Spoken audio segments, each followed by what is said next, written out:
இல்லம் தேடி வருகிறோம். ஆனந்தமாய் நிறை மனிதம் ஆகிறோம். ஆண்டவரின் இல்லம் தேடி வருகிறோம். ஆனந்தமாய் நிறை மனிதம் ஆகிறோம். தாயின் கருவில் நம்மை தேர்ந்த தெய்வம் அழைக்கிறார்.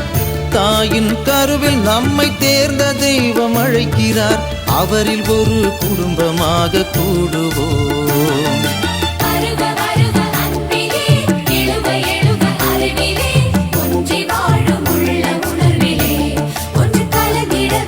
ஆண்டவரின் இல்லம் தேடி வருகிறோம்.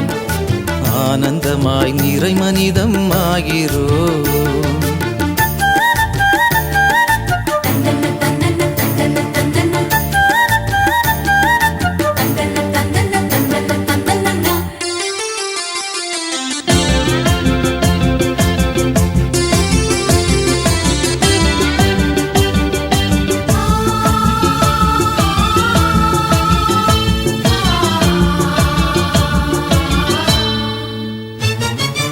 இணைந்து வாழும் மனிதர் நடுவில் இறைவன் எழுகிறார். இதயம் ஒன்றி வேண்டும் போது அருளை பொழிகிறார். இணைந்து வாழும் மனிதர் நடுவில் இறைவன் எழுகிறார். இதயம் ஒன்றி வேண்டும் போது அருளை பொழிகிறார். இகம் வாழ்ந்திடும் உயிருக்கெல்லாம் அருளை பொதுமையாக்குவோம். இனிமையான பணிகளாலே உலகை புதியதாக்குவோம். இறைவனாட்சி மலர வேண்டும் மண்ணிலே. இதயம் சேர்ந்து இனிய குடும்பமாகவே. இதயம் சேர்ந்து இனிய குடும்பமாகவே.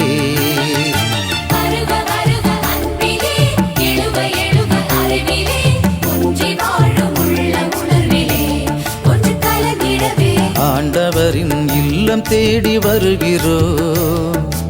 ஆனந்தமாய் நிறை மனிதம் ஆகிறோம்.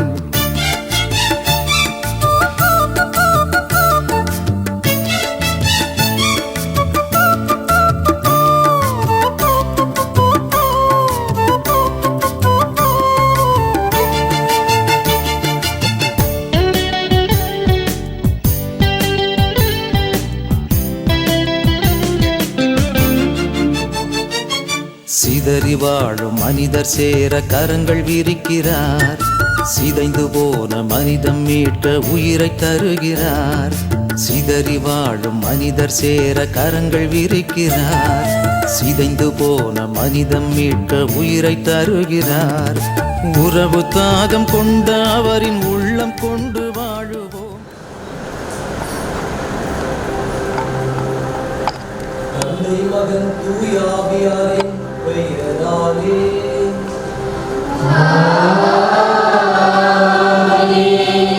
நம் ஆண்டவராகிய இயேசு கிறிஸ்துவின் அருளும் கடவுளின் அன்பும் தூய ஆவியாரின் நட்புறவும் உங்கள் அனைவரோடும் இருப்பதாக.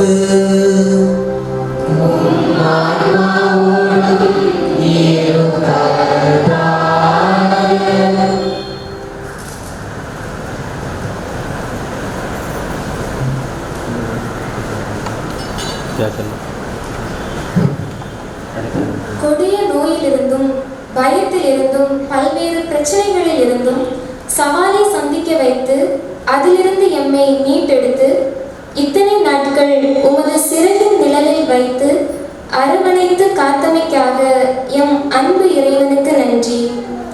எங்களை பாசமுடனும் பண்புடனும் அறிவிலிருந்து ஒருங்கிணைத்து வழி நடத்தும் எம் பங்கு தந்தை அவர்களே, திருத்தொண்டராக எங்களுடன் இருந்து அருட்பொழிவு செய்யப்பட்ட புதிய அருட்தந்தை ஃபாதர் டேனியல் அவர்களே, எப்போதும் எம் இட்டகவேலி மக்களின் அன்பிற்கு சொந்தமான பாசத்தந்தை ஃபாதர் அலோசியஸ் அவர்களே, அன்பின் இலக்கணமாய் என்றும் எங்களுடன் கலந்திருக்கும் அருட்சகோதரர் பிரைட் அவர்களே, மற்றும் பல நாட்களுக்கு பின் இன்முகத்தோடும் ஆவலோடும் வீற்றிருக்கும் எம் பங்கு மக்களே, உங்கள் அனைவரையும் இட்டகவேலி இறை சமூகம் சார்பாக வாழ்த்தி வரவேற்றுக் கொள்கின்றேன்.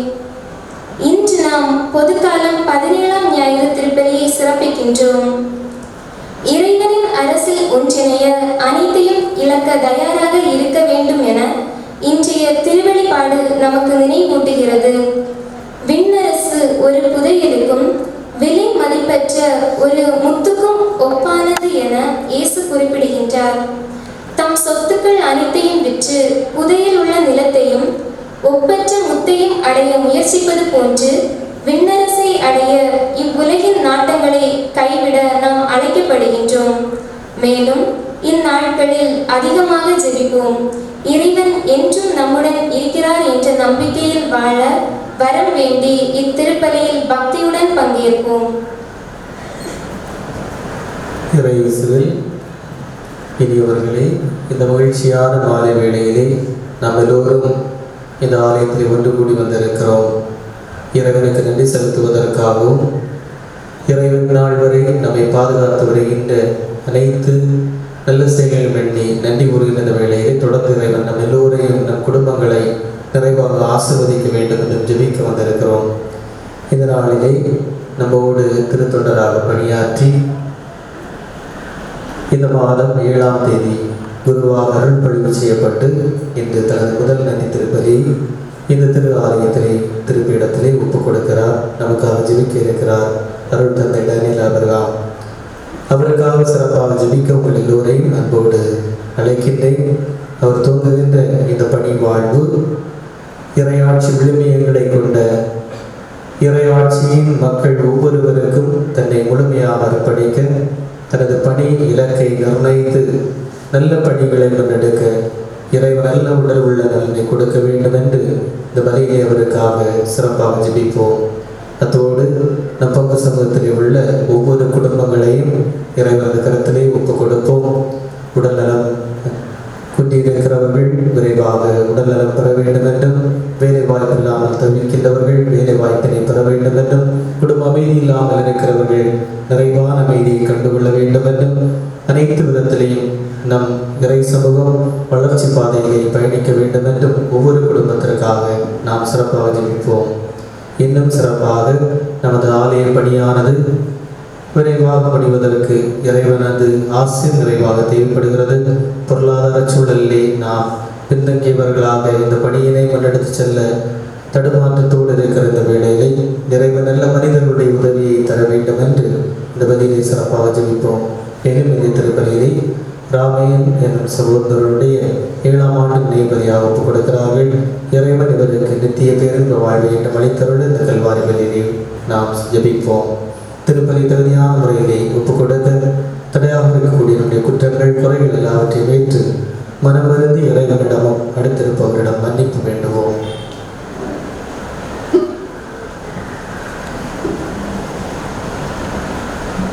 எல்லாம் வல்ல இறைவனிடமும்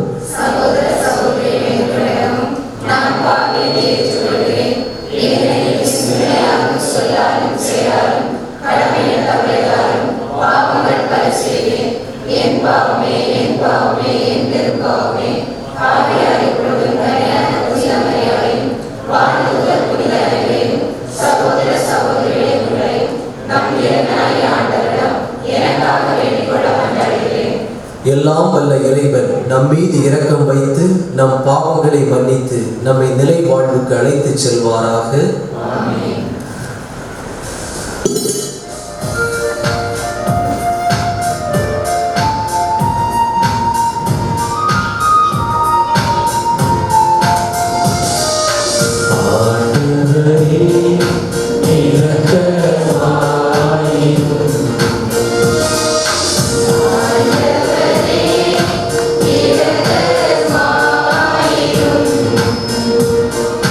Cristo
இறைவனே.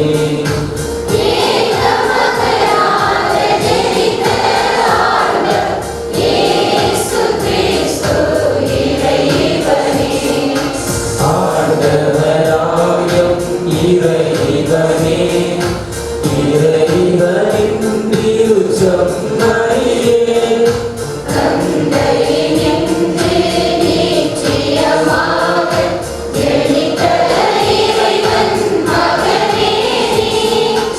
உலகின் பாவம் போக்குபவரே, தீனம் மீது இறங்குவே.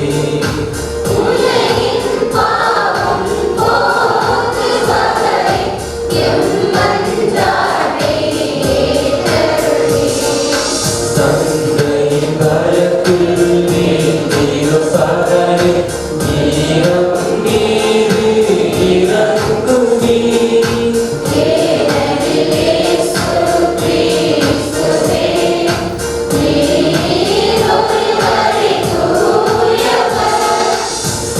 நீர் ஒருவரே ஆண்டவர், நீர் ஒருவரே உன்னதர்.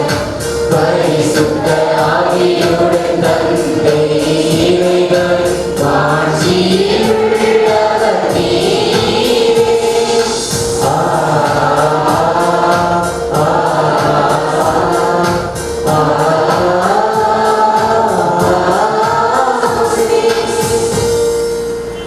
மன்றாடுவோமாக.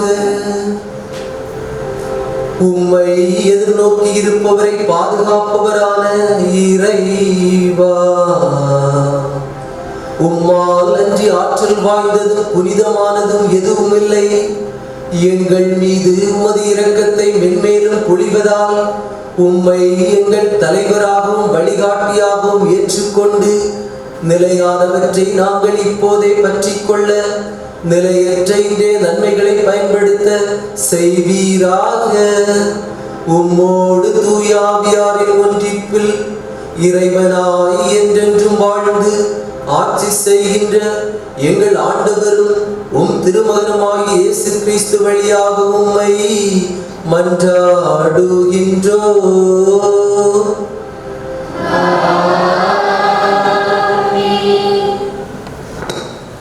நமது வாழ்வு என்னும் ஒளிவிளக்கு பிரகாசிக்க வேண்டுமெனில் அதில் அன்பு எனும் எண்ணெய் கொண்டு நிரப்பப்பட்டு உறவுகள் எனும் திரிகள் ஏற்றப்பட வேண்டும் என்பதன் அடையாளமாக குத்து விளக்கில் ஒளியூட்டும் நேரம் இது. நமது பங்கு தளமும் உறவுகள் சங்கமிக்கும் உன்னத இடம்தான். ஏனெனில் திருச்சபையின் மக்களாகிய நாம் அனைவரும் கிறிஸ்துவின் மக்கள். நம்மிடையே எவ்வித வேற்றுமைகளும் காணப்படுதல் ஆகாது என்பதன் அடையாளமாக நமது பங்கு தந்தை மற்றும் அருட்தந்தையர்களை அன்பின் ஒளியை ஏற்ற அழைக்கிறேன்.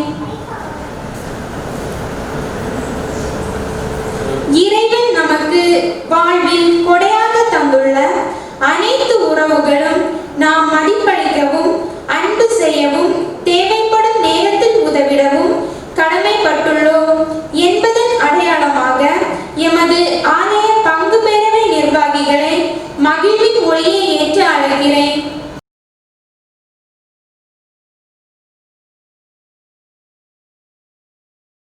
நாம் பிறரோடு நல்லுறவு கொண்டு வாழ வேண்டுமாயின் முதலில் கடவுளோடு உள்ள உறவில் இணைந்து அவரின் உடனிருப்பை உணர்ந்து கொள்ள வேண்டும் என்பதன் அடையாளமாக மறைக்கல்வி மன்றத்தினரை பகிர்வின் ஒளியை ஏற்ற அழைக்கிறேன்.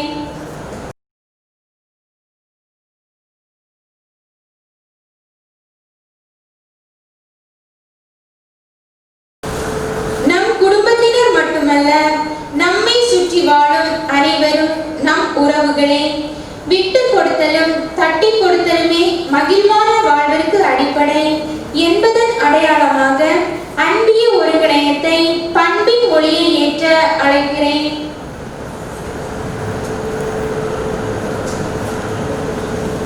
தன்னலம் துறந்து பிறர் நலம் கருத்தில் கொண்டு பிறர் வாழ துணை நிற்பது உறவு வாழ்வின் ஓர் அங்கமாகும்.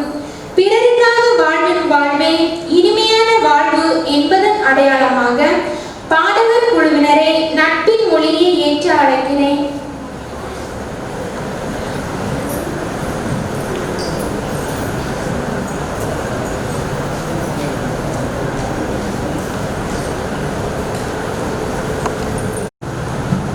இன்றைய முதல் வாசகமானது 1 அரசர்கள் 3ஆம் அதிகாரம் 5ஆம் வசனம் மற்றும் 7 முதல் 12 வரை உள்ள இறைவார்த்தைகளிலிருந்து எடுக்கப்பட்டுள்ளது. தாவீதின் மகன் சாலமோன் கடவுளிடம் இஸ்ரேல் மக்களுக்கு நல்லாட்சி செய்ய நல்ல ஞானத்தை மட்டுமே தனக்கு வரமாக கேட்டார். கடவுளும் அவர் கேட்டதை உடனே அருளியது மட்டுமல்லாமல் இவ்வுலகை சார்ந்த எதையும் கேட்கவில்லை என்பதால் இனி அவரை போல எவரும் இருக்கவே முடியாது என ஆசி கூறினார். உண்மையான ஞானம் இறைவனை புரியவும் அறிந்து கொள்ளவும் செய்கிறது. எது தேவை எது தேவையில்லை என்று தெளிவாக்குகிறது. எதை தேட வேண்டும் எதை விளக்க வேண்டும் என்பதை அறிவுறுத்தும் இன்றைய முதல் வாசகத்தை கவனமுடன் கேட்போம்.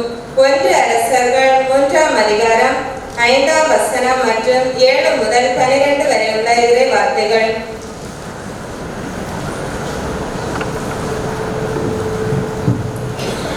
அன்றிரவு கிபயோனில் ஆண்டவர் சாலமோனுக்கு கனவில் தோன்றினார்.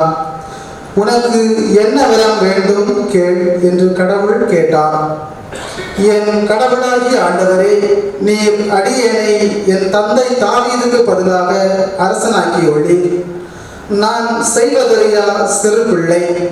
இதோ உமக்கென நீர் தெரிந்து கொண்ட திரளான மக்களிடையே அடியேன் இருக்கிறேன்.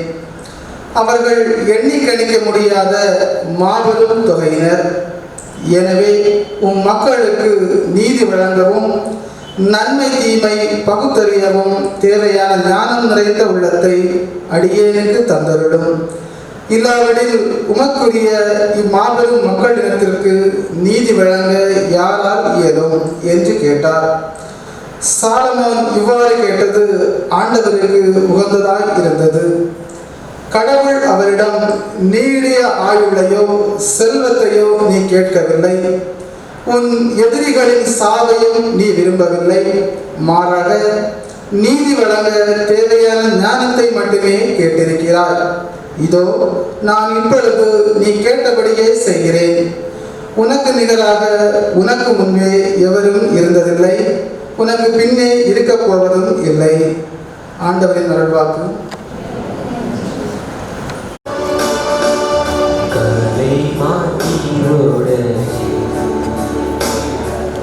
ஆகமாய் நாடுகள் இறைவாய நெஞ்சம் மறவாது உன்னை, இறைவாய நெஞ்சம் மறவாது உன்னை ஏகியே நாடி வருகின்றது.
என்று நான் காண்பேன்.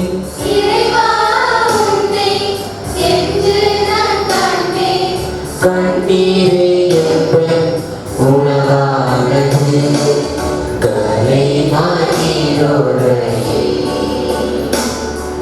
பார்வமாய் நாடுதல் போல் இறைவாய நெஞ்சம் மறவாது உன்னை, இறைவாய நெஞ்சம் மறவாது உன்னை ஏகிய நாடி வருகின்றது.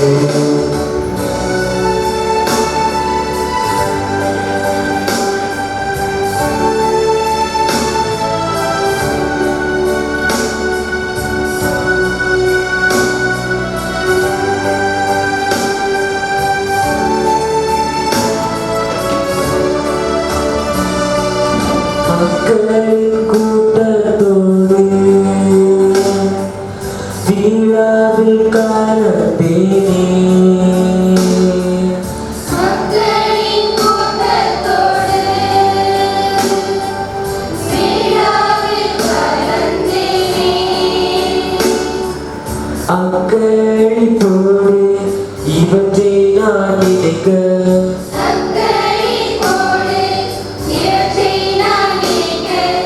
என்னுள்ள பாராய் வழிகின்றது.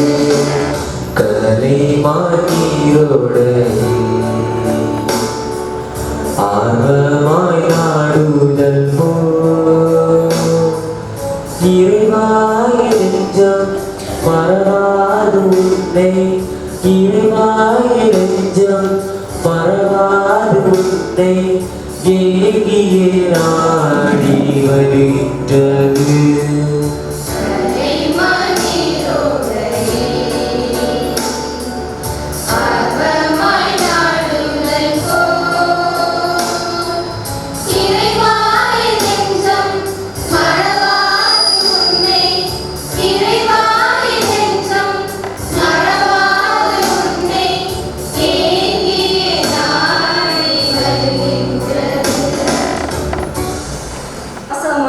தூய பவுல் ரோமியர் எழுதிய திருமுகம் 8ஆம் அதிகாரம் 28 முதல் 30 வரை உள்ள இறை வார்த்தைகளிலிருந்து எடுக்கப்பட்டுள்ளது.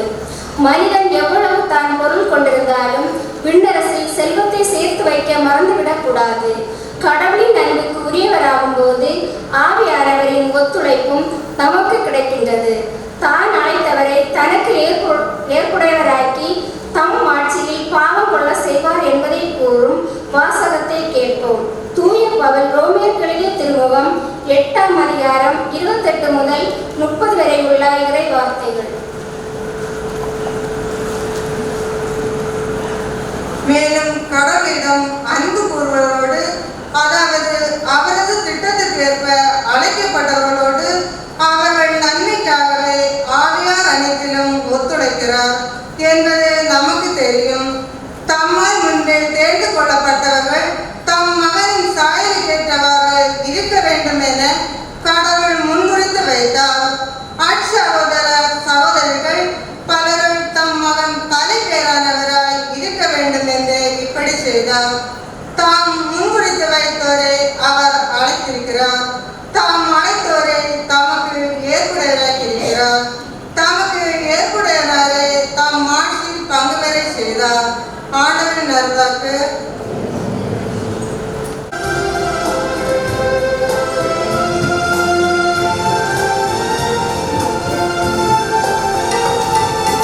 அல்லேலூயா அல்லேலூயா அல்லேலூயா அல்லேலூயா அல்லேலூயா அல்லேலூயா.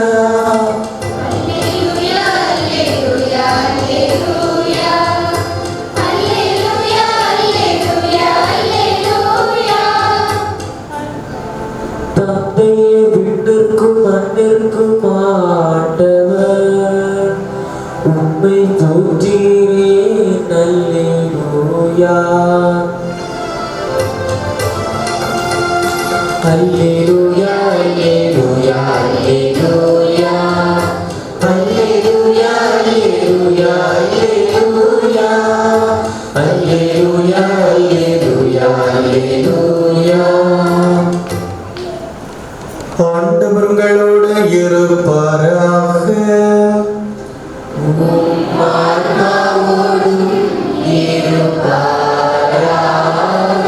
மத்தேயு எழுதிய நற்செய்தியிலிருந்து வாசகம்.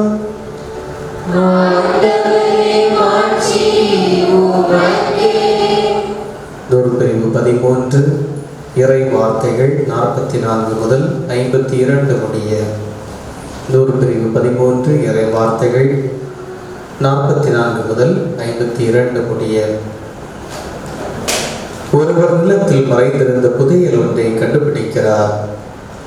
அவர் அதை மூடி மறைத்துவிட்டு மகிழ்ச்சியுடன் போய் தமக்குள்ள யாவற்றையும் விற்று அந்த நிலத்தை வாங்கிக் கொள்கிறார். விண்ணரசு இப்புதையலுக்கு ஒப்பாகும். வணிகர் ஒருவர் நல் முத்துக்களை தேடிச் செல்கிறார். விலை உயர்ந்த ஒரு முத்தை கண்டவுடன் அவர் போய் தமக்குள்ள யாவற்றையும் விற்று அதை வாங்கிக் கொள்கிறார். விண்ணரசு அந்நிகழ்ச்சிக்கு ஒப்பாகும். விண்ணரசு கடலில் வீசப்பட்டு எல்லா வகையான மீன்களை வாரிக் கொண்டு வரும் வலைக்கு ஒப்பாகும். வலை நிறைந்ததும் அதை இழுத்து கொண்டு போய் கரையில் உட்கார்ந்து நல்லவற்றை கூடைகளில் சேர்த்து வைப்பர், கெட்டவற்றை வெளியேறிவர். இவ்வாறே உலக முடிவிலும் நிகழும். வானதூதர் சென்று நேர்மையாளரிடமிருந்து தீயோரை பிரிப்பர், பின் அவர்களை தீச்சுளையில் தள்ளுவர். அங்கே அழுகையும் மங்கலாய்வும் இருக்கும். இவற்றையெல்லாம் புரிந்து கொண்டீர்களா என்று இயேசு கேட்க அவர்கள் ஆம் என்றார்கள். பின்பு அவர், ஆகையால் விண்ணரசு பற்றி கற்றுக்கொண்ட எல்லா மறைநூல் அறிஞரும் தம் கருவூலத்திலிருந்து புதியவற்றையும் பழையவற்றையும் வெளிக்கொணரும் வீட்டு உரிமையாளரை போல் இருக்கின்றனர் என்று அவர்களிடம் கூறினார். இது வாழ்வு தரும் கிறிஸ்துவின் நற்செய்தி.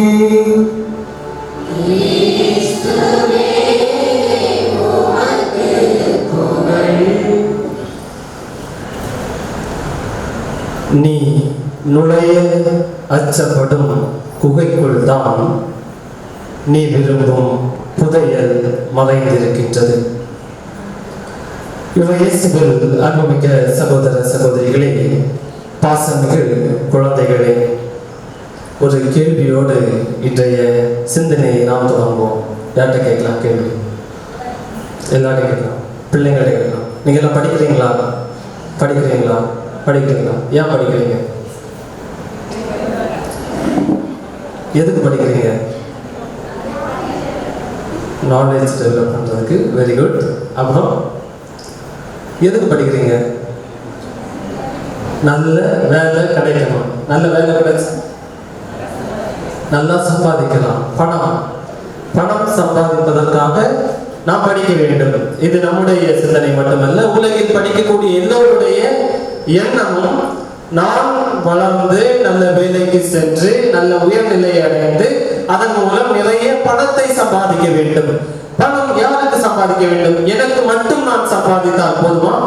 இல்லை, என்னுடைய குடும்பத்திற்கும் சேர்த்து நான் சம்பாதிக்க வேண்டும். குடும்பத்திற்கும் சேர்த்து சம்பாதித்தவுடன் அத்தோடு நிறைவடைந்து விடுவோமா? இல்லை, என்னுடைய அடுத்த தலைமுறைக்கும் நான் சேர்த்து வைக்க வேண்டும். அத்தோடு நாம் நிறைவடைந்து விடுவது கிடையாது. வரக்கூடிய தலைமுறைகள் 6-7 தலைமுறைகளுக்கு நான் என்னுடைய செல்வத்தை, பணத்தை புதையலாக மாற்றி அவர்களுக்காக பதுக்கி வைத்திருக்க வேண்டும் என்பதுதான் ஒவ்வொருவருடைய ஆழ் மனதின் எண்ணமாக இருக்கின்றது. இது இயல்பான ஒரு எண்ணம் தான். ஆனால் அந்த செல்வத்தை தேடி, அந்த புதையலை தேடி நாம் பயணிக்கின்ற பொழுது நம்முடைய வாழ்விலே நாம் பெறுவது என்ன? நம்முடைய வாழ்விலே நாம் இழப்பது என்ன? செல்வம் மட்டும்தான் நம் அனைவருக்குமே புதையலா என்று கேட்டால், ஒருவேளை சிலருக்கு செல்வம் தான் புதையலாக இருக்கும், சிலருக்கு புகழ் புதையலாக இருக்கும், இன்னும் சிலருக்கு அதிகாரம் புதையலாக இருக்கும். சிறு குழந்தைகள், நடைபெறக்கூடிய குழந்தைகளிடம் புதையல் என்னவென்று கேட்டால் அவர்களுடைய மணலை சிரிப்பை புதையல் என்று சொல்வோம். பள்ளிக்கூடம் செல்லக்கூடிய குழந்தைகளிடம் புதையல் என்னவென்று கேட்டால் நீண்ட நாள் விடுமுறையை புதையல் என்று சொல்வார்கள். அந்த நீண்ட நாள் விடுமுறையில் அவங்க அப்பா பாக்கெட்ல உள்ள சில்லறைகள் அவர்களுக்கு புதையலாக தெரியும். ஒரு இளம் பையனை எடுத்து பார்த்தால் அவனுக்கு புதையல் என்று கேட்டால் சாலையில் நடந்து செல்கின்ற பொழுது எதிர்பக்கமாக வரக்கூடிய அந்த பெண்ணினுடைய சில்லறை புன்னகை அவனுக்கு புதையலாக இருக்கலாம். அந்த பெண்ணிடம் புதையல் என்னவென்று கேட்டால் ஓசி கிடைச்சுன்னா அது அவனுக்கு புதையலாக இருக்கும். ஒரு கணவனிடம் புதையல் என்னவென்று கேட்டால் திட்டாத மனைவி எனக்கு கிடைத்தால் புதையல் என்று அவன் சொல்வான். அதே மனைவியிடம் கேட்டால் எவ்வளவு திட்டு கொடுத்தால் அதை இன்பத்தோடு பெற்றுக் கொள்ளக்கூடிய கணவன் கிடைத்தால் அதை புதையல் என்று சொல்லலாம். பெற்றவர்களுக்கு பிள்ளைகள் புதையல், பெரியவர்களுக்கு நன் மதிப்பெண்கள் புதையல் என்று ஒவ்வொருவருக்கும் தங்களுடைய வாழ்விலே புதையல் என்ன என்கின்ற சிந்தனை கருத்தாக மாறிக்கொண்டே இருக்கிறது. இருக்கின்றது. ஆனால் ஒரு பொதுவாக நாம் பார்க்கின்ற பொழுது அனைவருக்குமே புதையல் செல்வம் என்று பார்த்தோமே என்றால் நம்முடைய வாழ்வில் வளர்ச்சி, நம்முடைய வாழ்வில் ஏராளமான பணம் கிடைத்தால் மட்டுமே அது புதையலாக இருக்கின்றது. அந்த புதையலை நாம் எப்படி பயன்படுத்துகின்றோம், எப்படி செலவழிக்கின்றோம்? ஒரு சிறு கதையை சொல்வார்கள். ஒரு ஏழை இருந்தாலும் அவன் சாலை வழியாக செல்கின்ற பொழுது அவனுக்கு ஒரு பை கிடைக்கின்றது. அது ஒரு மாய பை, மேஜிக் பை என்று சொல்லலாம். அதை எடுத்து பார்க்கின்றான். எடுத்து பார்த்தவுடன் அங்கே ஒரு சத்தம் கேட்கின்றது, அசலை குரல் கேட்கின்றது. அந்த குரல் சொல்கின்றது, நீ அந்த சுருக்கு பைக்குள் உன்னுடைய கைகளை விடுகின்ற பொழுது அங்கே ஒரு தங்க நாணயம் கிடைக்கும். அந்த தங்க நாணயத்தை நீ எப்பொழுது வெளியே எடுக்கின்றாயோ அப்பொழுது இன்னொரு நாணயம் அந்த பைக்குள் உருவாகிவிடும். நீ அப்படி எத்தனை முறை வேண்டுமானாலும் சுருக்கு பைக்குள் கைகளை இட்டு தங்க நாணயத்தை எடுத்துக் கொள்ளலாம். ஆனால் அந்த தங்க நாணயத்தை நீ செலவழிக்க வேண்டுமே என்றால் அந்த பையை ஆற்றிலே நிறைந்து விட வேண்டும். அப்பொழுது அந்த பை ஒரு மீனாக மாறி மறைந்துவிடும்.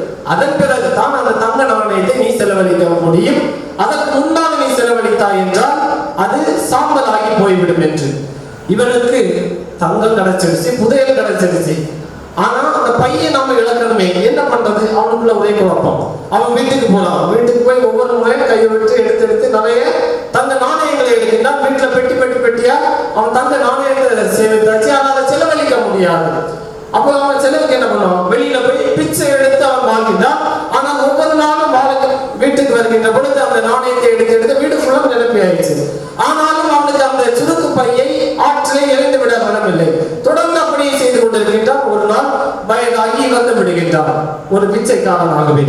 அதன் பிறகு அவனை அடக்கம் செய்வதற்காக அவனுடைய உறவினர்கள் வருகின்றார்கள். அவனை எடுத்து அடக்கம் செய்கின்ற பொழுது அவனுடைய வீட்டை பார்க்கின்றார்கள். வீடு முழுவதும் தங்க நாணயம், வீடு முழுவதும் புதையல். ஆனால் கடைசி வரை அவனால் அந்த பையையும் விட்டுவிட முடியவில்லை. அவனிடம் இருந்த புதையலையும் சரியாக பயன்படுத்திக் கொள்ள முடியவில்லை. இப்படித்தான் நம்முடைய வாழ்க்கையும் பல நேரங்களிலே இருந்து கொண்டிருக்கின்றது. நாம் அனைவருமே சிறு வயதிலே படிக்க வேண்டும், அதன் பிறகு நல்ல வேலைக்கு செல்ல வேண்டும், அதன் பிறகு நன்றாக சம்பாதிக்க வேண்டும் என்று காலத்தை கழிக்கின்றோம். வயது இருக்கின்ற பொழுது நன்றாக சம்பாதிக்கின்றோம், அதை அனுபவிக்க மறந்து விடுகின்றோம். வயது சென்ற பிறகு அந்த பணத்தை எல்லாம் ஏதோ ஒரு மருத்துவரிடம் கொண்டு செலவழிக்கின்றோம். வாழ்க்கையை வாழ்விலே நம்மிடம் இருக்கக்கூடிய அந்த புதையலை வளமான நாட்களை நாம் பயன்படுத்த முடியவில்லை. அதனால்தான் அழகாக சொல்வார்கள், கஷ்டப்பட்டு சேமித்த பணத்தை நாம் கவலையோடு பாதுகாத்துக் கொண்டிருக்கின்றோம் என்று. இதுதான் நம்முடைய வாழ்விலே நாம் நம்மிடம் இருக்கக்கூடிய புதையலை பயன்படுத்தக்கூடிய விதமாக இருக்கின்றது. நம்முடைய வாழ்விலே அப்படி என்றால் எது உண்மையான புதையல்?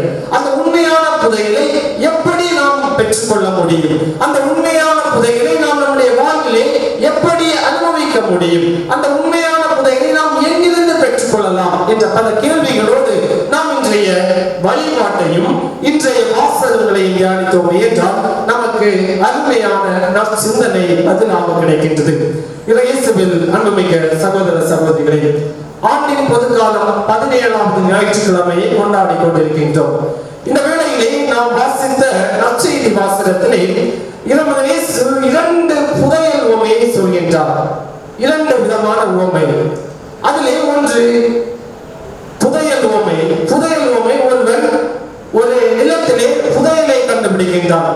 புதையலை கண்டுபிடித்தவுடன் அதை யாருக்கும் தெரியாமல் மறைத்து வைத்துவிட்டு அவன் வீட்டுக்கு சென்று அவனுடைய ஏனைய சொத்துக்களை எல்லாம் விற்று அந்த நிலத்தை வாங்கிக் கொள்கின்றான். புதையல் நிலமும் அவனுக்கு சொந்தமாகி விடுகின்றது. அதே போன்று இன்னொருவன், அவன் ஒரு முத்து வியாபாரி. அவன் நல்ல முத்தை தேடி அலைந்து கொண்டிருக்கின்றான். ஒரு இடத்திலே நல்ல முத்தை பார்த்து விட்டான், விலை அதிகமாக இருக்கின்றது. உடனடியாக சென்று அவனிடம் உள்ள அனைத்து சொத்துக்களையும் விற்று அந்த ஒரு முத்தை பெற்றுக் கொள்கின்றான். அதுதான் அவனுடைய புதையலாக இருக்கின்றது. ஆனால் அந்த நிலத்தை அவன் வாங்குவதற்கு ஒருவேளை அச்சப்பட்டிருந்தான். ஒருவேளை இந்த நிலத்தை வாங்குகின்ற பொழுது அந்த புதையல் எனக்கு கிடைக்காதோ என்று தன்னுடைய ஏனைய சொத்துக்களை அவன் விற்பதற்கு இழப்பதற்கு தயாராக இல்லை என்றால் அவன் அந்த நிலத்தை, அந்த புதையலை அவனால் பெற்றிருக்க முடியாது. அதே போன்றுதான் அந்த முத்துவமை. அவன் அந்த நல்ல முத்தை பெற வேண்டுமே என்றால் மற்ற சொத்துக்களை, மற்ற ஆசைகளை அவன் இழப்பதற்கு தயாராக இல்லாத சூழ்நிலையில் அவனால் அந்த முத்தை பெற்றுக் கொள்ள முடியாது. எனவேதான் விண்ணரசி சொல்லுகின்றார். இதை எதன் பின்னணியில் ஒப்பிடுகின்றார்? சற்று சிந்தித்து பாருங்கள். யூதர்களிடம் தன்னுடைய சீடர்களிடம் சொல்கின்றார், யூத மக்கள் அவர்கள் தங்களிடம் உள்ள பழைய மரபுகளை இழப்பதற்கு தயாராக இல்லை, அவர்களிடம் உள்ள பழைய நம்பிக்கைகளை இழப்பதற்கு தயாராக இல்லை, அவர்களிடம் உள்ள மூட நம்பிக்கைகளை, அவர்களிடம் உள்ள பழைய ஒவ்வொரு செயல்களையும் இழப்பதற்கு தயாராகவில்லை. அவர்கள் மீண்டும் பழைய சட்டத்திட்டங்களையே பற்றி கொண்டிருக்கின்றார்கள். ஆனால் புதிய முத்தாகிய இயேசுவுடைய முன்பாக நிற்கின்றார், புதையலாக இயேசுவுடைய முன்பாக நிற்கின்றார். அந்த இயேசுவை யூதர்களால் ஏற்றுக்கொள்ள முடியவில்லை, அந்த புதையலை அவர்களால் கண்டுகொள்ள முடியவில்லை. காரணம், அவர்களுடைய மரபுகளிலிருந்து அவர்களால் விடுபட முடியவில்லை. மரபுகள் என்றும் பழைய சொத்துக்களை இழப்பதற்கு அவர்கள் தயாராக இல்லை, பழைய அவநம்பிக்கைகளை அவர்கள் விடுவதற்கு தயாராகவில்லை. எனவேதான் அவர்களால் அந்த இயேசு என்னும் புதையலை, அந்த இயேசு என்னும் முத்தை ஏற்றுக்கொள்ள முடியவில்லை. இந்த நிகழ்வை தான் இயேசு விண்ணரசோடு ஒப்பிட்டு பேசுகின்றார். இவ்வுலக செல்வங்களை நீங்கள் இழப்பதற்கு தயாராகவில்லை என்றால் உங்களால் மறு உலக செல்வத்தை, விண்ணரசின் செல்வத்தை ஒரு நாளும் பெற்றுக்கொள்ள முடியாது. இதுதான் விண்ணரசின் தாவர மந்திரமாக இருக்கின்றது. நாம் இந்த உலகத்திலே வாழ்கின்ற பொழுது இந்த உலக ஆசைகளிலே பற்றி கொண்டிருந்தோமே என்றால் ஒரு நாளும் இறைவனுடைய அந்த இறைவன் தரக்கூடிய அந்த விண்ணுலகத்தை பெற்றுக்கொள்ள முடியாது. அப்படி என்றால் நம்முடைய வாழ்விலே நாம் எதை பெற்றுக்கொள்ள வேண்டும்? இன்றைய முதல் வாசகம் அருமையான பதிலை தருகின்றது. முதல் வாசகத்திலே சாலமோன் அரசருக்கு இறைவன் கிபயோன் என்கின்ற நகரத்திலே காட்சி கொடுக்கின்றார். சாலமோன் அரசனுடைய வாழ்க்கையை பார்த்தால் நமக்கு தெரியும். அவன் தாவீதுடைய மகனாக இருக்கின்றார். தாவீதுக்கும் பெத்செபாவுக்கும் பிறந்த மகன். தாவீது ஒரு மிகப்பெரிய அரசர். தாவீது தேடி சென்ற புதையல் துவக்கத்தில் இறைவனாக இருந்தாலும் அதன் பிறகு அவனுடைய சிந்தனை மாறுகின்றது. அவனுக்கு புதையல் என்றால் இஸ்ராயேல் நாட்டை பலப்படுத்துவது, அவனுக்கு புதையல் என்றால் தன்னுடைய படை பலத்தை, அதிகாரத்தை விரிவாக்குவது, அவனுக்கு புதையல் என்றால் மற்றவர்களை கொன்று தன்னுடைய கோட்டையை பலப்படுத்துவது, அதுதான் அவனுடைய புதையலாக இருக்கின்றது. அப்படி அவன் தன்னுடைய கோட்டையை இரத்த கரங்களால் கட்டி எழுப்புகின்றான். அவனுடைய வாழ்வு ஒரு சோகமான வாழ்வாக முடிகின்றது. அதன் பிறகு அவனுடைய மகன் சாலமோன் அங்கே ஆட்சிக்கு அமர்கின்றான். சாலமோன் வந்தவன் இரண்டு நல்ல செயல்களை செய்கின்றான். ஒன்று, அந்த பதவியை, அரச பதவியை இறைவன் தந்தமைக்காக கிபயோன் என்கின்ற மலைக்கு சென்று ஆண்டவருக்கு நன்றி பலி செலுத்துகின்றான். அதன் பிறகு அந்த ஆண்டவர் கிபயோன் நகரத்திலே அவர் சாலமோனுக்கு காட்சி எடுத்து கேட்கின்றார், உனக்கு என்ன வேண்டும் என்று, உனக்கு என்ன வேண்டும், என்ன வர வேண்டும் என்று கேள் என்று ஆண்டவர் அவனிடம் கேட்டவுடன் அவன் செல்வத்தை கேட்டிருக்கலாம், அவன் படைபலத்தை கேட்டிருக்கலாம், பல நாடுகளை கேட்டிருக்கலாம். அவன் கேட்டது, என்னுடைய மக்களை நான் வழி நடத்துவதற்கும் நன்மையிலே பிழித்தெழுவதற்கும் தேவையான ஞானத்தை எனக்கு தாரும் என்று அந்த ஆண்டவரிடம் கேட்கின்றான். ஞானமே அவனுக்கு புதையலாக தென்படுகின்றது. அந்த ஞானத்தை இறைவன் மகிழ்ச்சியோடு தருகின்றான். எனவேதான் இன்று வரை அவன் ஞானமுள்ள அரசனாக நாம் அவனை பார்த்துக் கொண்டிருக்கின்றோம். இயேசுவின் நம்பிக்கை சகோதர சகோதரிகளே, நம்முடைய வாழ்விலும் புதையல் இருக்கின்றது. நம்முடைய வாழ்விலும் நாம் புதையலை தேடி செல்கின்றோம். ஆனால் அந்த புதையல் நம்மிடமே ஒளிந்திருக்கிறது என்பதை மறந்து விடுகின்றோம். புதையல் நம்மிடம் இருக்கிறதா? எங்கே இருக்கிறது? நம்முடைய வாழ்விலே முயற்சி நிச்சயமாக தேவைப்படுகின்றது. ஒவ்வொரு செயலிலும் நாம் முயற்சி எடுக்க அச்சப்பட்டுக் கொண்டிருந்தோமே என்றால், முயற்சி என்னும் குகைக்குள் நாம் நுழைய அச்சப்பட்டுக் கொண்டிருந்தோமே என்றால், வளர்ச்சி என்னும் புதையலை நாம் பெற முடியாது. நம்முடைய வாழ்விலே கடின உழைப்பு என்னும் குகைக்குள் நுழைய நாம் அச்சப்பட்டுக் கொண்டிருந்தோமே என்றால், நிச்சயமாக வெற்றி என்னும் புதையலை நம்மால் பெற்றுக்கொள்ள முடியாது. நம்முடைய வாழ்விலே நேரத்திற்கான மேலாண்மையை நம்மால் கற்றுக்கொள்ள முடியவில்லை என்றால், நம்முடைய நேரத்தை சரியாக செலவழிக்க முடியவில்லை என்றால், அந்த குகைக்குள் நாம் நுழைய அச்சப்பட்டு விட்டோமே என்றால், நிச்சயமாக நம்மால் வெற்றி என்னும் குகைக்குள்ளே புதையலை பெற்றுக்கொள்ள முடியாது. இன்னும் நம்முடைய ஒவ்வொரு செயல்களிலும் ஆபத்தை நம்மால் சரியாக காட்ட முடியவில்லை என்றால், நமக்கு எப்பொழுதுமே பிரதிபலன்களும் நல்ல செயல்களும் பரிசாக புதையலாக கிடைக்க முடியாது. எனவே நாம் எதை தேடுகின்றோம்? நாம் நல்ல செயல்களுக்காக நம்முடைய முயற்சியை, நம்முடைய கடின உழைப்பை, நம்முடைய நேரத்தை சரியாக செலவழிக்க சோம்பேறித்தனமாக கோலை நிச்சயமாக நம்முடைய வாழ்விலே ஒவ்வொரு நாளும் ஒவ்வொரு நொடியும் பல புதையல்களை இழந்து கொண்டிருக்கின்றோம். இன்னும் முக்கியமாக நம்முடைய நம்பிக்கை என்னும் குகைக்குள்ளே நாம் நுழைய அச்சப்பட்டோமே என்றால் நம்முடைய வாழ்விலே ஆசீர்வாதங்களை நிச்சயமாக புதையலாக பெற்றுக்கொள்ள முடியாது. எனவே இயேசுவில் அன்புமிக்க சகோதர சகோதரிகளே, இன்றைய நாளிலே நாம் சிந்தித்து பார்ப்போம். நம்முடைய வாழ்விலே நாம் விரும்பக்கூடிய புதையல் எது? நம்முடைய வாழ்விலே நாம் நம்மிடம் உள்ள புதையல்களை மறந்துவிட்டு ஏதோ வெளிப்புறமாகத்தான் புதையல்களை தேடிக்கொண்டிருக்கின்றோமா, அல்லது நம்முடைய இறைவன் நமக்கு தந்திருக்கக்கூடிய நம்பிக்கையை புதையலாக ஏற்றுக்கொண்டிருக்கின்றோமா, அல்லது நம்முடைய இறைவன் நமக்கு தந்திருக்கக்கூடிய திறமைகளை புதையலாக ஏற்றுக்கொண்டு அதன் மூலம் வளர்ச்சியை நோக்கி பயணிக்கின்றோமா? சிந்தித்து பார்ப்போம். அதற்கான கருத்தை இன்றைய நற்கருணை பலி வழியாக இறைவனிடம் தொடர்ந்து வேண்டுவோம். ஏனெனில் நீ நுழைய அச்சப்படும் குகைக்குள் தான் நீ விரும்பும் புதையல் மறைந்திருக்கின்றது.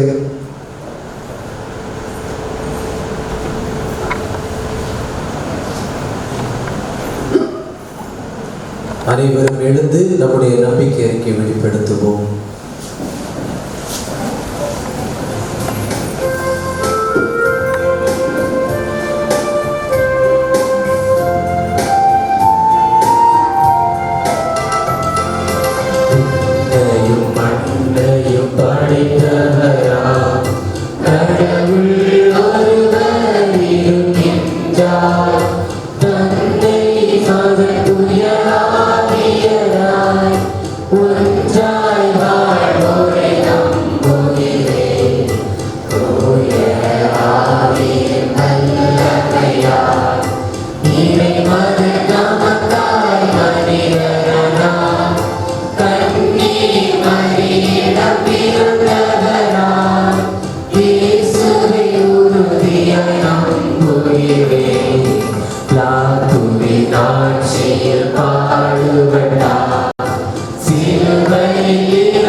விண்ணையும் மண்ணையும் அதிலுள்ள யாவற்றையும் வார்த்தையினால் படைத்த ஆண்டவரிடம் நம்முடைய விண்ணப்பங்களை எடுத்துரைப்போம்.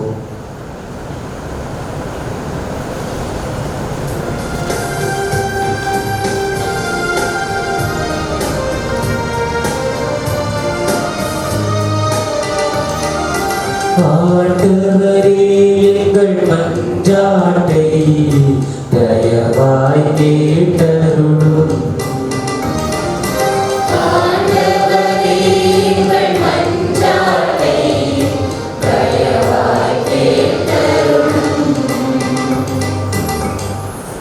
இறையரசி என்னும் புதையலை தந்த எம் அன்பு இறைவா, எம் திருத்தந்தை, ஆயர்கள், குருக்கள், துறவிகள், பொது நலையினர் அனைவரும் உம்மை நிறைவாக அன்பு செய்யவும், உமது திட்டத்தினை நன்குணர்ந்து செயல்படவும், உமக்காக அனைத்தையும் துறந்து தியாக உள்ளத்தோடு பணிபுரியவும் அவர்களுக்கு வேண்டிய ஞானத்தை அளித்தரல வேண்டும் என்று இறைவா உம்மை மன்றாடுகிறோம்.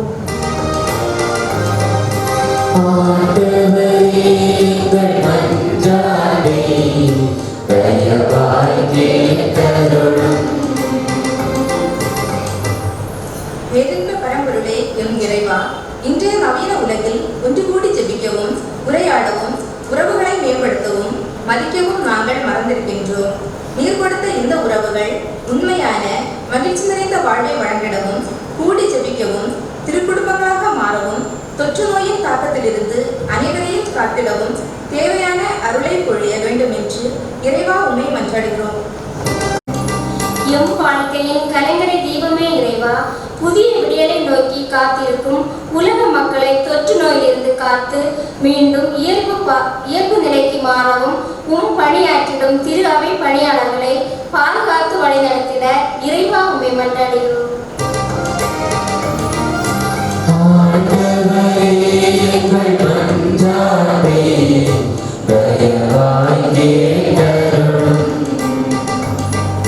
நலமளிக்கும் வல்லவரே என் இறைவா, இந்த தொற்று நோய்க்கு எதிராய் தன்னலம் கருதாமல் போராடுபவர்கள் அனைவரையும் காத்தருளும். அன்பும் பொறுமையும் கரிசனை அளித்து உயிர்களை காத்திரும் பணியை செய்திட அவர்களுக்கு பக்கபலமாய் இருக்க வேண்டும் என்று இறைவாமை மன்றாடுகிறோம்.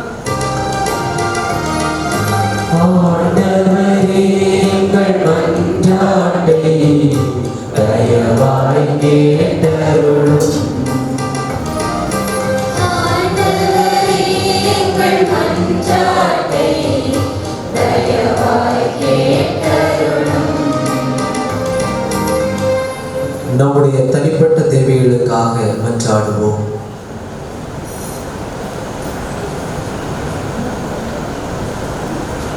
அன்பே உருவான நல்ல ஆண்டவரே, இந்த மாலை வேளையிலே நாங்கள் அனைவரும் ஒரே குடும்பமாக கூடி உம்முடைய சன்னிதானத்திலே பல்வேறு விதமான தேவைகளோடு எண்ணங்களோடு ஏக்கங்களோடு குழுமி இருக்கின்றோம். அன்பு ஆண்டவரே, எங்கள் ஒவ்வொருவரையும் நிறைவாக ஆசீர்வதித்தருளும். ஒரே குடும்பமாக இந்த இட்டகவேலி என்ற இறை சமூகத்தின் முன்பாக நாங்கள் ஒவ்வொருவரும் நம்பிக்கையோடு எடுத்துரைத்த எங்களுடைய வேண்டுதல் ஒவ்வொன்றுக்கும் நிறைவாக செவி சாய்த்தருளும். அன்பு ஆண்டவரே, இந்த காலத்திலே பலவிதமான நோய்கள், நெருக்கடிகள், வேதனைகள் என்று எங்களுடைய வாழ்விலே இன்னல்கள் ஒவ்வொரு நாளும் எங்களை நெருக்கடிக்கு உள்ளாக்கி கொண்டிருக்கின்றது. அன்பு ஆண்டவரே, நீர்தாமே எங்களுக்கு உம்முடைய அருளையும் ஆற்றலையும் நிறைவாக தந்து நல்ல முறையிலே இந்த துன்பங்களில் இருந்தும் துயரங்களில் இருந்தும் வேதனைகளில் இருந்தும் நாங்கள் விடுபட்டு உம்முடைய அன்பு பிள்ளைகளாக வாழக்கூடிய ஆற்றலை எங்களுக்கு நிறைவாக தந்திருடும். அன்பு ஆண்டவரே, மேலும் வெளிநாடுகளிலும் வெளி ஊர்களிலும் எங்களுடைய குடும்பத்திலிருந்து பணி செய்கின்ற ஒவ்வொருவருக்காகவும் ஜெபிக்கின்றோம். அன்பு ஆண்டவரே, அவர்களை நிறைவாக ஆசீர்வதியும். நல்ல முறையிலே உங்களுடைய அரவணைப்பிலே அவர்கள் நிறைவாக பணிகளை செய்யவும் அதன் மூலம் எங்களுடைய குடும்பங்களும் எங்களுடைய பங்கு சமூகமும் நிறைவான மகிழ்ச்சியோடும் பொருளாதாரம் நிறைந்ததாக வாழக்கூடிய ஆற்றலை எங்களுக்கு நிறைவாக தாரும் ஆண்டவரே.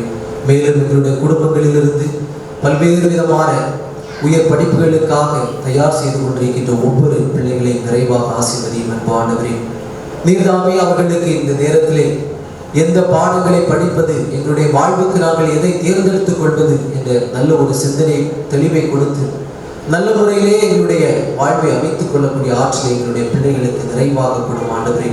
மேலும் பலவிதமான நோய்களில் உழன்று கொண்டிருக்கின்ற ஒவ்வொருவரையும் நிறைவாக ஆசீர்வதியும். நீரே நல்ல ஒரு மருத்துவராக அவர்களுக்கு இருந்து உங்களுடைய அருள் கருத்தால் அவர்களை ஆசீர்வதித்து அவர்களுக்கு புது வாழ்வை கொடுத்திடணும். இந்த மன்றாட்டுக்களை எல்லாம் எங்கள் ஆண்டவராக இயேசு கிறிஸ்து வழியாக உம்மை பார்த்து மன்றாடுகின்றோம். ஆமென்.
சகோதர சகோதரிகளே, என்னுடையதும் உங்களுடையதுமான இப்பலி எல்லாம் வல்ல இறைவனுக்கு ஏற்றதாகும்படி மன்றாடுங்கள்.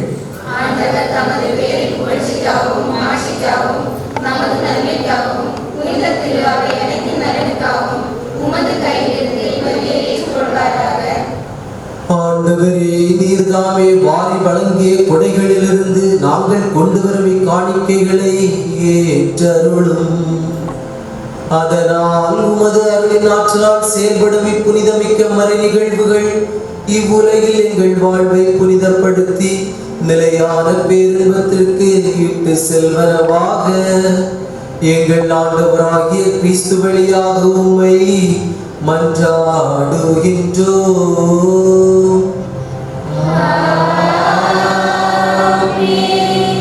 ஆண்டவர் உங்களோடு இருப்பாராக.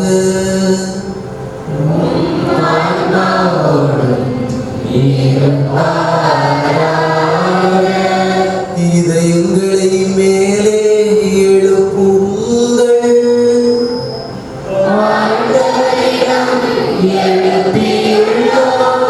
நம் இறைவனாகிய ஆண்டவருக்கு நன்றி கூறுவோம்.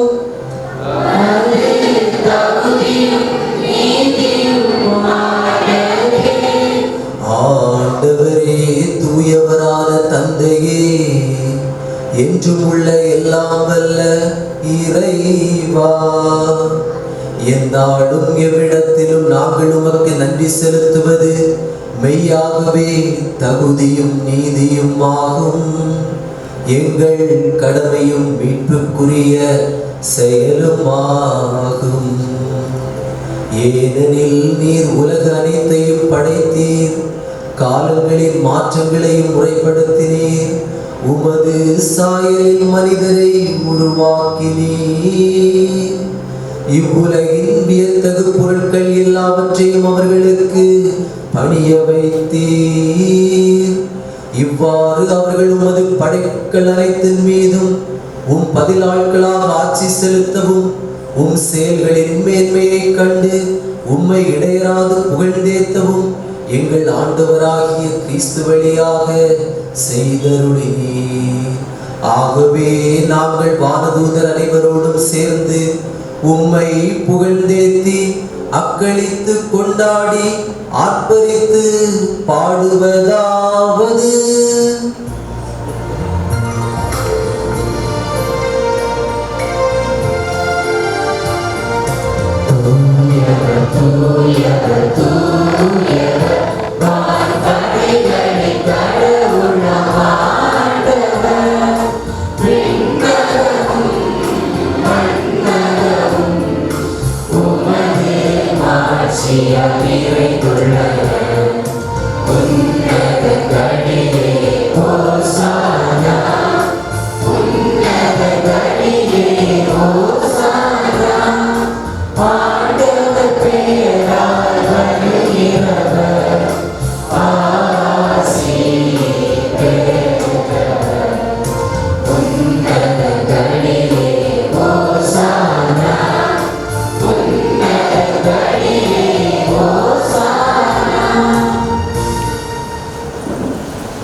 ஆண்டவரே, நீர் மெய்யாகவே தூயவர், தூய்மை அனைத்துக்கும் ஊற்று.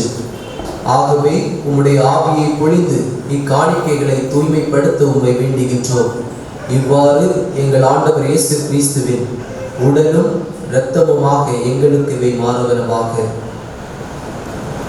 அவர் பாடுபட உளம் கனிந்து தம்மை கையளித்த போது அப்பத்தை எடுத்து நன்றி செலுத்தி அதை பிட்டு தம் சீடர்களுக்கு அளித்து கூறியதாவது: அனைவரும் இதிலிருந்து பெற்று உண்ணுங்கள், ஏனெனில் இது உங்களுக்காக கையளிக்கப்படும் என் உடல்.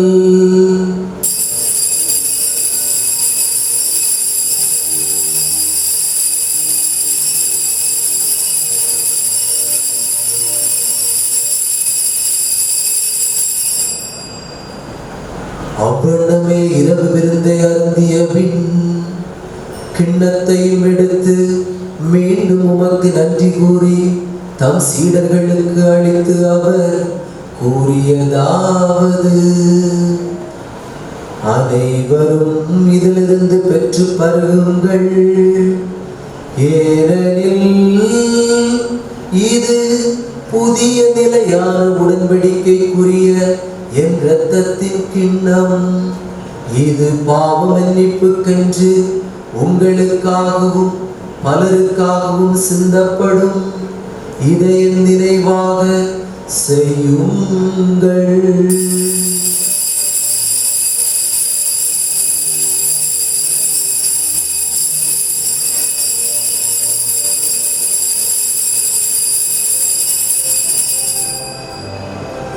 நம்பிக்கையின் மறைபொருள்.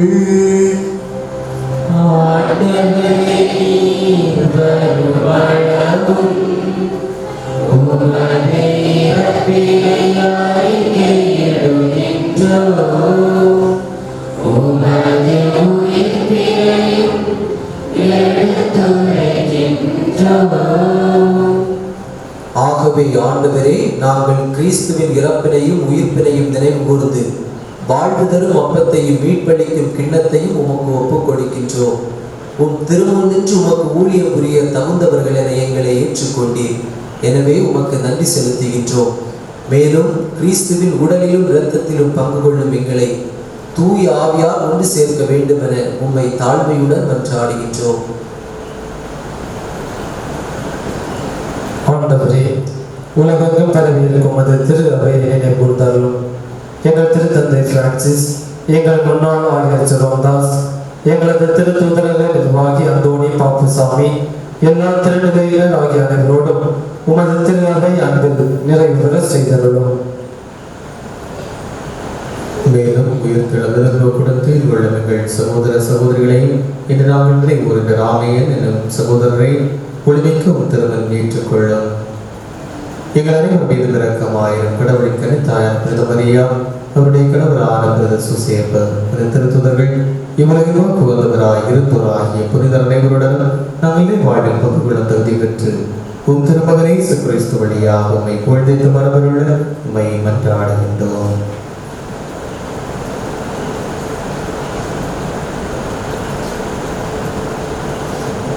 இவர் வழியாக இவரோடு இவரில் எல்லாம் வல்ல இறைவனாகிய தந்தையே, தூயாவியாரின் ஒன்றிப்பில் எல்லா புகழும் மாட்சியும் என்றென்றும் உமக்கு உரியதே.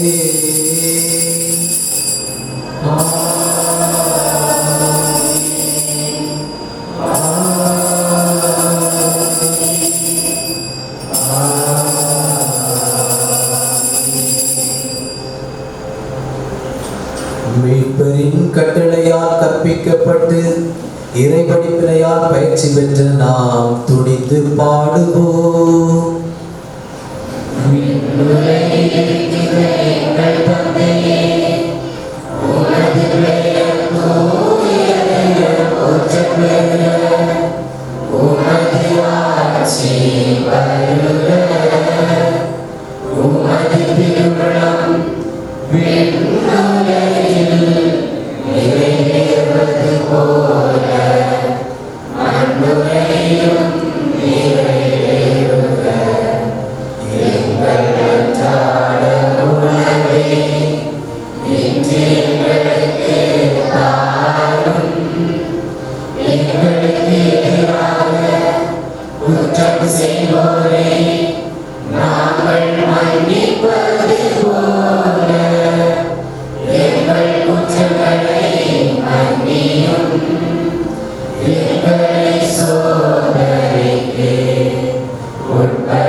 ஆண்டவரே, தீமை அனைத்திலும் இருந்தும் எங்களை விடுவித்து எங்கள் வாழ்நாளில் அமைதியை கனிவுடன் அருள உம்மை மன்றாடுகின்றோம்.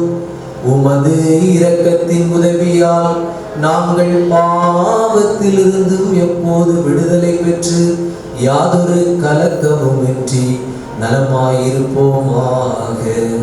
நாங்கள் எதிர்நோக்கி இருக்கும் பேரின்பத்திற்காகவும் எம் மீட்பராகிய இயேசு கிறிஸ்துவின் வருகைக்காகவும் காத்திருக்கின்றோம். ஆட்சியும் வல்லமையும் மாட்சியும் என்றென்றும் உமதே. ஆண்டவரே இயேசு கிறிஸ்துவே, அமைதியை உங்களுக்கு விட்டுச் செல்கின்றேன், என் அமைதியையே உங்களுக்கு அளிக்கின்றேன் என்று உம் திருத்தூதர்களுக்கு மொழிந்தீரே. எங்கள் பாவங்களை பாராமல் உமது திரு அவை நம்பிக்கையே கண்ணோக்கி உமது திருவுளத்திற்கு ஏற்ப அதற்கு அமைதியை ஒற்றுமையும் அளித்தருள்வீராக. என்றென்றும் வாழ்ந்து ஆட்சி செய்கின்றவர் நீரே.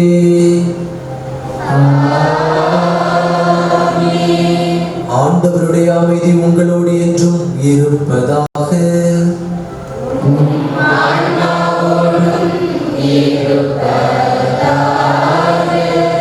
ஒருவருக்கொருவர் மகிழ்ச்சியுடன் அமைதியை பகிர்ந்து கொள்வோம்.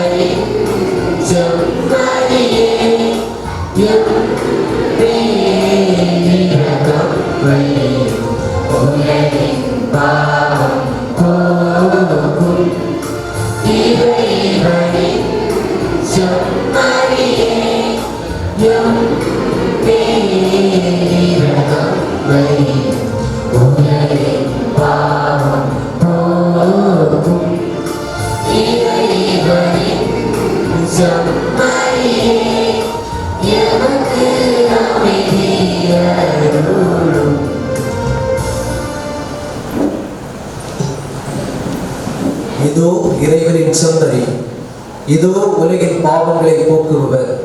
செம்மறியின் விருந்துக்கு அழைக்கப் பெற்றோர் பேறு பெற்றோர்.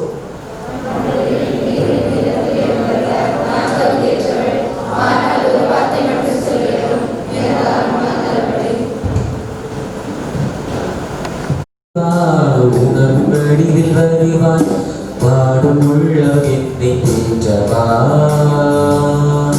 வாழ்வின் காரில் நாளும் மாற்றவா.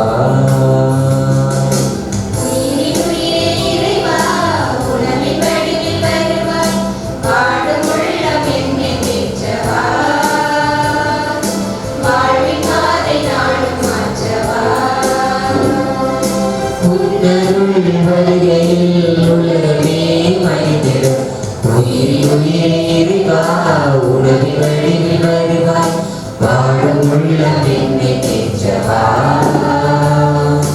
வாழ்வின் பாதை நாளும் மாற்றவா.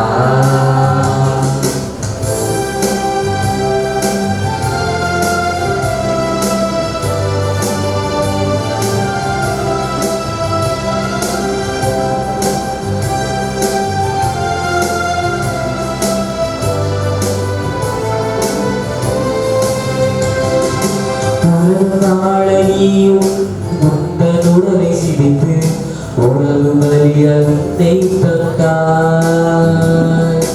உனது வழியில் நானும் எனது வாழ்வை உடைத்து உலகை மாற்றும் துணிவை தாராய். உனது தாதைகள் என் வாழ்வின் பாடங்கள், உன்னருள் வார்த்தைகள் என் வாழ்வின் தேடங்கள். உலகெல்லாம் மயங்கிட உள்ளதீபா, உயிரின் இறைவா, உனதின் வழியில் வருவாய், பாடும் உள்ளம் என்னை தேற்றவா, பாடி பாதை நாளும் மாற்றவா.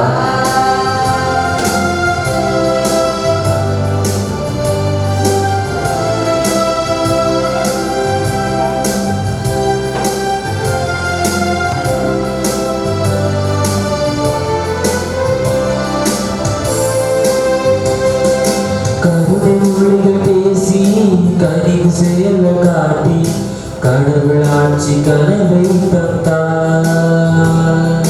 காணும் உயிர்கள் யாவும்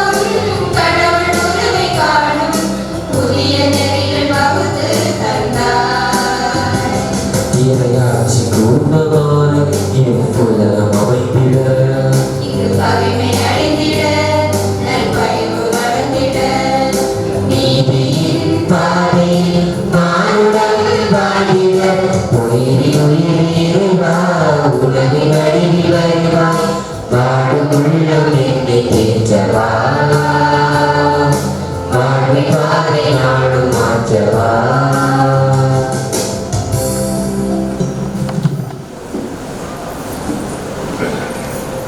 நன்றி சொல்லி மன்றாடுவோமாக. ஆண்டவரே, உம் திருமகனுடைய பாடுகளின் நிலையான நினைவாகிய இத்திருவுணவை உட்கொண்ட நாங்கள் உம்மை வேண்டுகின்றோம். இவ்வாறு சொல்லற்கரிய அன்பினால் அவரே எங்களுக்கு அளித்துள்ள இக்கொடை எங்கள் மீட்புக்கு பயன்பட அருள்வீராக. என்றென்றும் வாழ்ந்து ஆட்சி செய்கின்ற அவர் வழியாக உம்மை மன்றாடுகின்றோம்.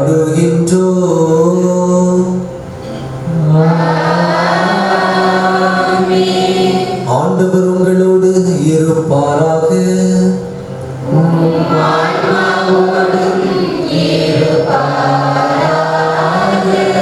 எல்லாம் வல்ல இறைவன் தந்தை, மகன், தூயாவியார் உங்களுக்கு ஆசீர்வதிப்பாராக.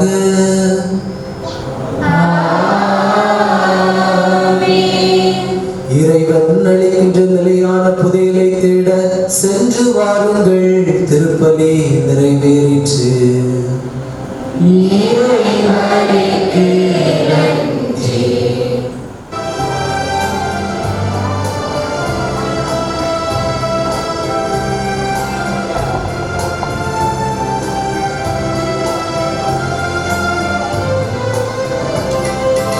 மாதாவே துணை நீரே, உம்மை வாழ்த்தி போற்றவரம் தாரும். இதோ பிள்ளைகள் வந்தோம் அம்மா, ஏற்றன் பாதையமை பாரும்.